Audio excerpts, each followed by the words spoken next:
What do you got here? I think it's a pirate pistol of some kind. This is a beautiful, beautiful gun. So how much you looking to get out of it? I'm thinking 50,000. Would we be able to fire it? I would love to see it fired. Watch this woman bring in an antique pirate pistol, and they actually test whether it still works.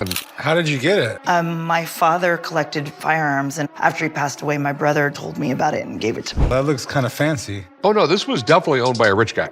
I mean, it looks like it has gold on it. I have a buddy who really specializes in antique firearms like this. Oh, wow. I would call this a Caucasian pistol. It's really a melding of multiple cultures. There are Persian characters here, which is probably the maker, but there's also a very European aesthetic here. And it's one of the nicest examples I've ever seen of this style pistol.